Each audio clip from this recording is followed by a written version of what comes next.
Bismillahirrahmanirrahim. Assalamualaikum warahmatullahi wabarakatuh.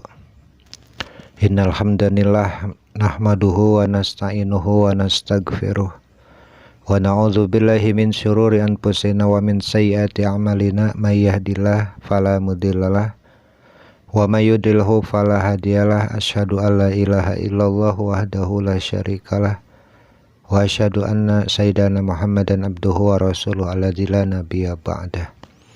Hadirin kaum muslimin rahimakumullah, Allah menciptakan surga bagi makhluk Allah, mereka yang beribadah dan mendapatkan keridhaan dari Allah.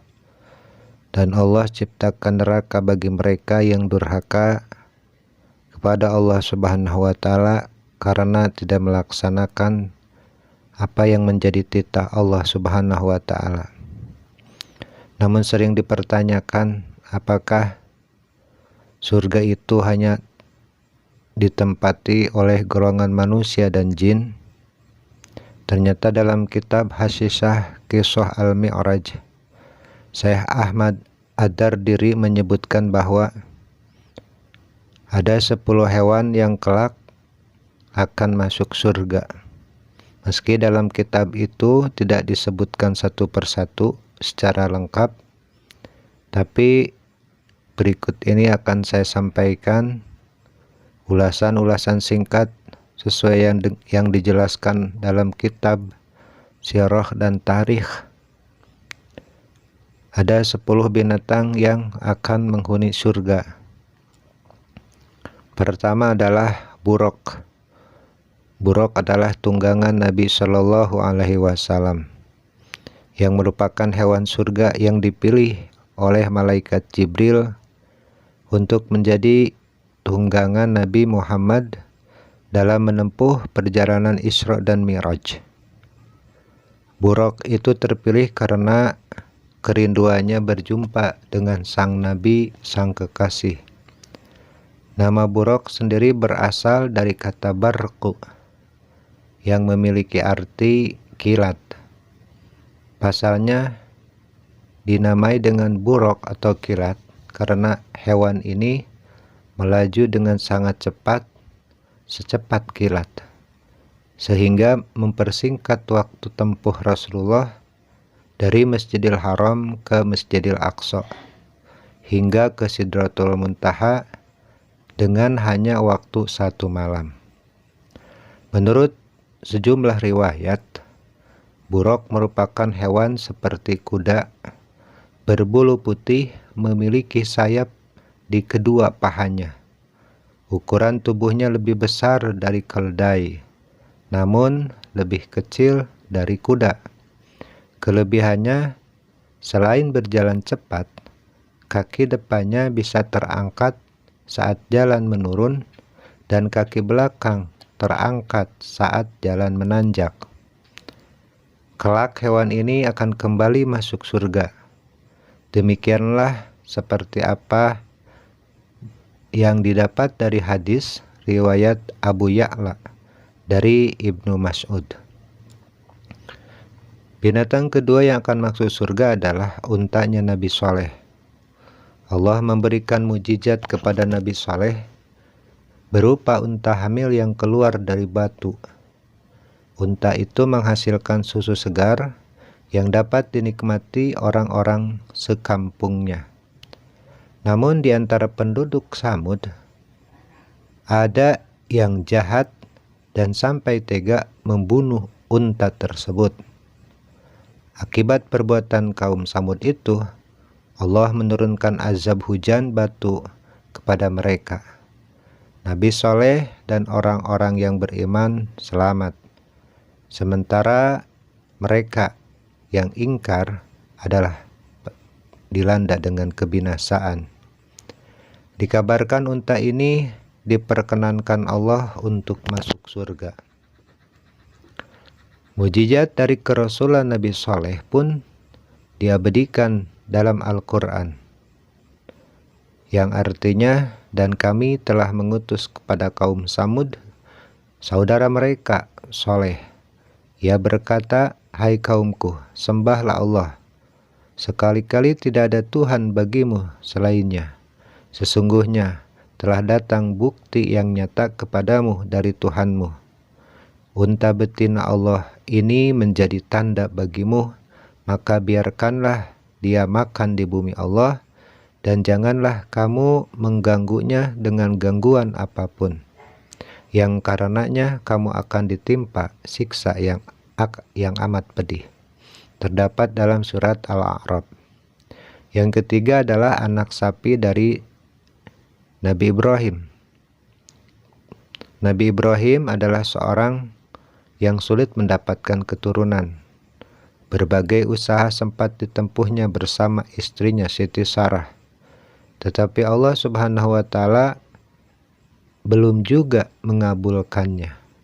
Pada suatu hari datanglah 3 tamu yang tak dikenal ke rumahnya.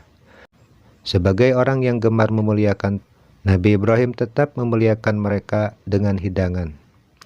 Hidangan itu berupa daging anak sapi panggang. Sayangnya ketika tamunya tidak mau menyentuh hidangannya sedikit pun, rupanya ketika tamu itu jelmaan malaikat yang diutus Allah. Mereka datang membawa kabar bahwa Nabi Ibrahim dan istrinya akan segera mendapat anak. Anak itu tak lain adalah Ishak. Sebagai ganjarannya, anak sapi yang disembelih itu diberi balasan masuk surga. Lebih lengkapnya kisah ini tercantum dalam surat Az-Zariyat ayat 24 hingga 30. Keempat adalah kambing gunung milik Nabi Ismail alaihi salam. Nabi Ibrahim pernah diuji Allah untuk menyembelih anaknya yaitu Ismail. Ujian itu sungguh berat mengingat menunggu kehadiran Ismail bukanlah waktu yang singkat. Namun berkat keikhlasan dan kepatuhannya kepada Allah, Nabi Ibrahim berkenan menuruti perintah Allah.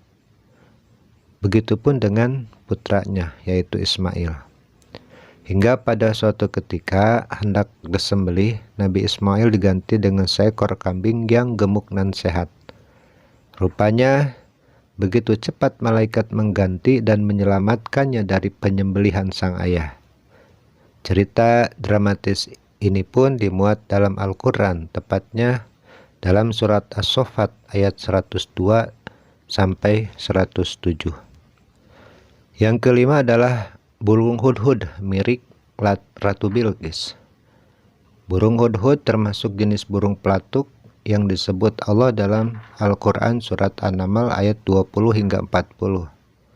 Burung ini ditugasi Nabi Sulaiman mencari kabar ke daerah lawan. Salah satunya adalah kabar dari negeri Saba. Sepulang dari satu perjalanan, burung hudhud melaporkan kepada Nabi Sulaiman bahwa dirinya menjumpai perempuan dengan segala kekayaan, namun ia masih menyembah matahari.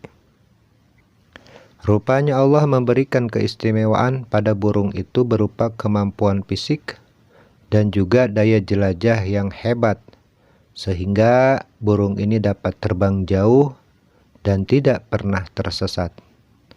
Awalnya Nabi Sulaiman tidak percaya dengan apa yang disampaikan sang burung, hingga ia pun kembali mengutusnya membawa seruan dakwah kepada Ratu Bilqis di negeri Saba.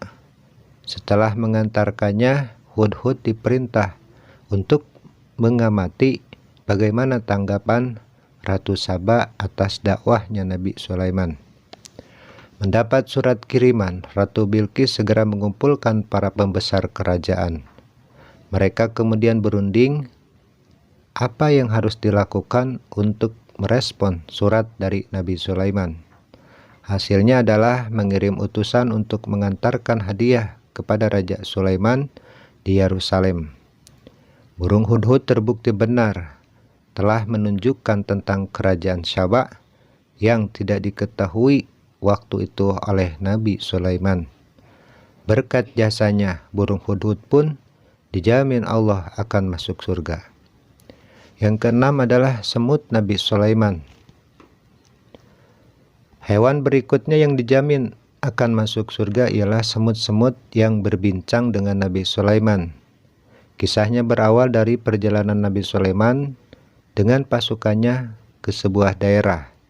Di tengah perjalanan, mereka melewati sebuah lembah yang disarangi oleh semut.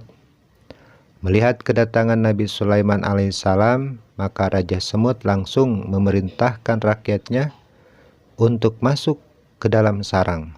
Alasannya agar mereka tidak terinjak-injak oleh pasukan Nabi Sulaiman.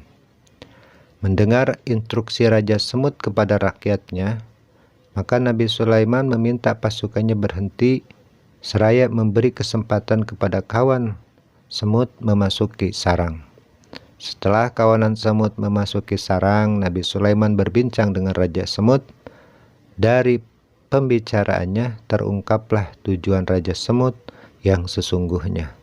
Ternyata ia memerintahkan kawannya masuk sarang bukan khawatir terinjak oleh pasukan Nabi Sulaiman, melainkan semut-semut tersebut takut atau merasa takjub melihat kemegahan pasukan Nabi Sulaiman alaihissalam sehingga melupakan kekuasaan Allah. Yang ketujuh adalah anjing Ashabul Kahfi. Kisah anjing Ashabul Kahfi ini bersama dengan kisah sekelompok pemuda yang tertidur di dalam gua dan terbangun setelah 3 abad kemudian. Bayangkan saja mereka tertidur di dalam gua selama 309 tahun. Tujuan awal mereka masuk ke dalam gua adalah melarikan diri dari kekejaman Raja Decianus yang dikenal pemimpin yang ingkar. Setelah masuk gua, pemuda Ashabul Kahfi yang terdiri dari 7 orang dan ditemani oleh seekor anjing dibuat tertidur oleh Allah Subhanahu wa taala selama ratusan tahun. Begitu terbangun dari tidur, mereka berhasil lolos dari kerajaan atau dari Raja Decianus dan hidup di zaman yang sudah lebih baik dari zaman sebelumnya. Kisah ini pun diabadikan dalam Al-Quran surat Al-Kahfi ayat 9-22. 8. Ikan yang menelan Nabi Yunus. Salah satu binatang yang akan masuk surga adalah ikan yang menelan Nabi Yunus.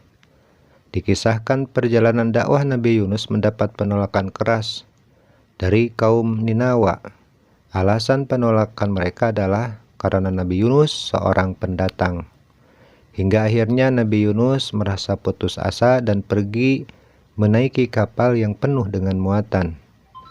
Di tengah perjalanan, badai besar menghadang kapal yang ditumpanginya. Akibatnya, satu persatu muatan dibuang ke laut, termasuk muatan orang. Saat diundi, keluar nama Yunus dan mengharuskan dirinya melompat ke laut. Sesaat melompat ke laut, Nabi Yunus langsung ditelan oleh ikan besar. Akibatnya, Nabi Yunus bertahan selama 40 hari di dalam perut ikan. Selama itu, ia senantiasa berdoa dan memohon ampunan kepada Allah. Ia merasa bersalah karena meninggalkan kaumnya begitu saja. Setelah dirinya berhasil keluar dari perut ikan, Nabi Yunus kembali menemui kaumnya dan berdakwah kepada mereka. Sejumpanya dengan mereka, Nabi Yunus pun terkejut karena melihat orang-orang Ninawa telah beriman kepada Allah. Rupanya semenjak Nabi Yunus pergi dan badai besar menimpa kaum Ninawa, mereka baru sadar bahwa apa yang dikatakan Nabi Yunus adalah benar. Di saat yang sama Allah pun menyelamatkan Nabi Yunus dari badai besar dan memerintah ikan menelan serta mengeluarkannya dengan selamat. 9 adalah sapi betina Bani Israel. Pada zaman Bani Israel hidup seorang laki-laki kaya raya yang dibunuh oleh orang yang tak dikenal. Masyarakat pun terkejut dan ingin mengetahui siapa pembunuhnya. Lalu mereka menemui Nabi Musa untuk meminta nasihat. Lantas Nabi Musa memohon pertolongan Allah dan akhirnya Nabi Musa mendapatkan perintah untuk menyembelih sapi betina tentunya dengan ciri-ciri tertentu.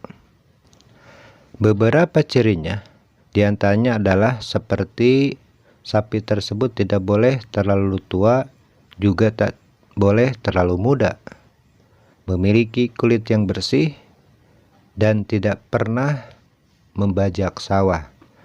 Sampai pada akhirnya sapi dengan karakteristik tersebut ditemukan.